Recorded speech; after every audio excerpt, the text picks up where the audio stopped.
All right, we have Coach Borland. You guys can go ahead with questions. Ready?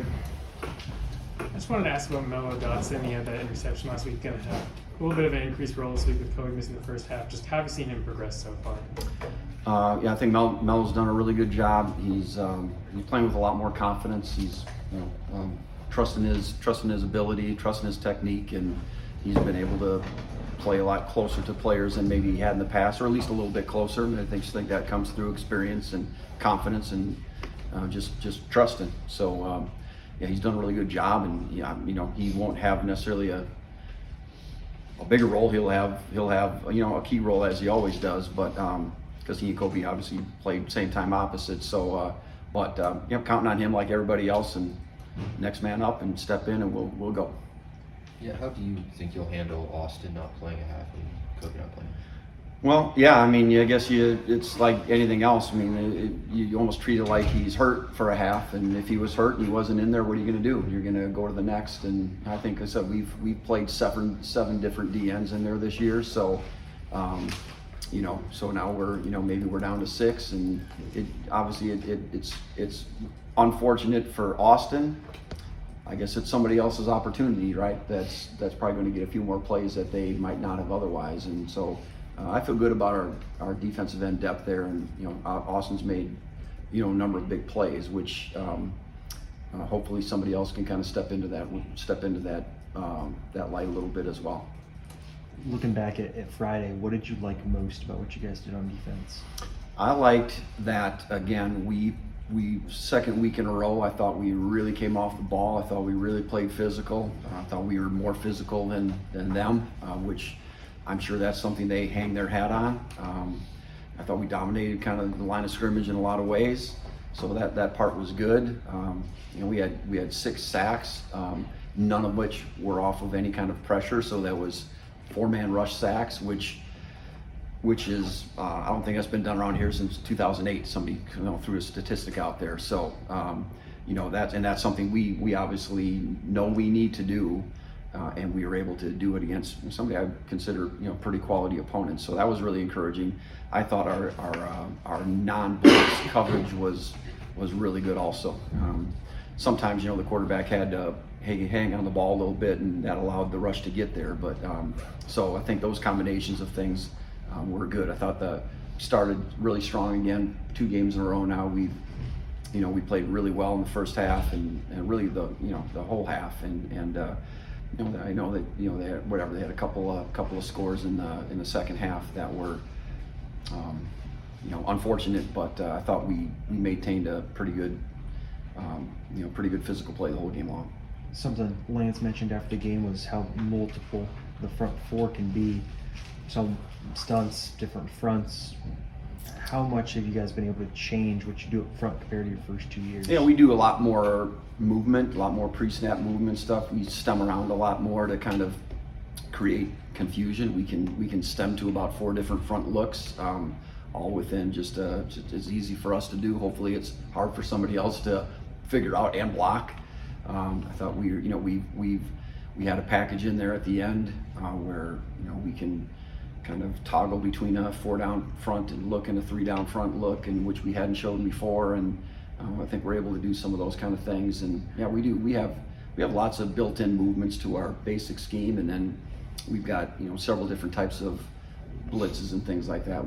So I think all in all, hopefully it's a little bit confusing for our opponent, or a little bit difficult to figure it all out, but hopefully it's something that is simple for us. So.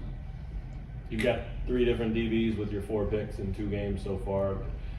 What does that say about that unit? And also just, I would imagine you'd like to have 7 or 8 guys with interceptions by the end of the season. Yeah, I know.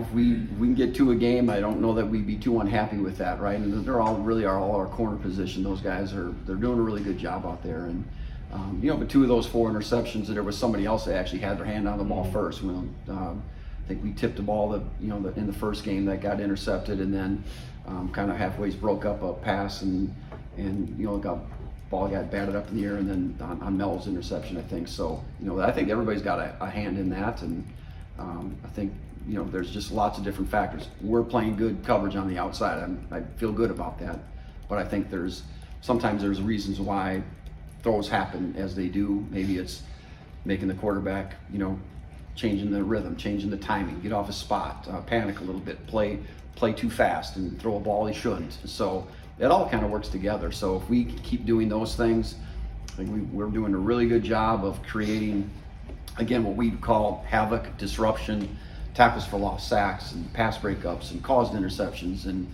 you start quarterback hurries. When you start adding all that stuff in there together, I think we're amongst one of the top teams in the country at that right now after 2 games. So that's certainly a positive step for us. And if we can keep doing that, I think we'll force offensive mistakes, and hopefully more interceptions will keep coming. Brian, what do you see from Nevada? Well, they're still probably trying to find it a little bit after a couple of games. I do know this. They've started both games pretty well. They went right down the field and scored against USC. They've been able to throw a long ball, each game, effectively. Completed some of those. I'm kind of really worried about they have a good screen game. Lots of different types of screens, various formations and looks and things like that. If they're going to watch film, they'd see last week against Illinois, we didn't probably defend the screen very well. So, we've got to spend some time on that. And I think those are plays I'm sure that they would think that they could probably get on us. I think I don't know that their personnel is overwhelming. The quarterback, number 2, I think he's legitimately he played for Colorado a couple years ago. So I think he's got a good arm, and he's pretty elusive back there. Can kind of create some things. I think the running back is a transfer from Oregon, who I remember as a highly recruited player in high school.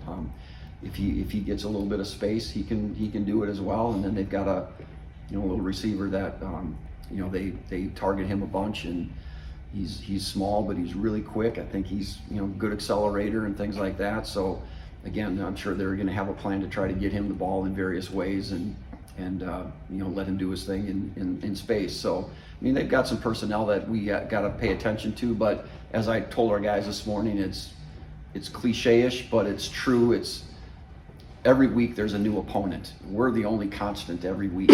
So we need to keep playing to our standards, our expectations. We need to keep improving. We did a lot of things wrong on last Friday night. The score was, the result was good. I can tell you all kinds of positive things, but there's a ton of correction stuff that we still got to do. So we've got to keep taking those kind of steps, because the remaining games is only going to get harder and not necessarily going to get easier. So we've just got to pay attention to ourselves and make sure that we're preparing and getting ready to play our best, and then play our best, and then the results are going to take care of themselves. J.B. Brown, you had him line up at defensive end sometimes, linebacker. What is his versatility? Yeah, that looked good at that one play, right, when he sacked that guy. I felt like, all right, that was pretty good. Yeah, so he is our best blitzer. We tried out some of our linebackers at pass rushers, and he was amongst the best guys doing that. So we knew we kind of wanted to put this package together so that we could not always have to, you get in a 2-minute situation, you're not always able to change personnel, and there's certain things that I kind of like out of 3 down front. There's obviously we played mostly 4 down front, but to be able to change that up a little bit and have some different calls, so that's a way that we can do it. And so he's an effective blitzer. He's an effective pass rusher. He's an effective linebacker. He made a lot of plays. He plays fast sideline to sideline. So he shows up, and he's not afraid to put his nose in there when he gets there. So he's just got to keep growing, right? He hasn't been here all that long, quite honestly. So in terms of, he's got a huge learning curve ahead of him about certain things. But I think he gives us kind of a dynamic little punch of versatility with all the things that he can do. You sense the focus is pretty good from the guys. You had a Big Ten opponent last week. Conference play starts next week. It'd be easy for this one to kind of get shuffled in there in the middle. Yeah, I think you're right. I have not heard or like I would say witness guys where I think we're just going through the motions.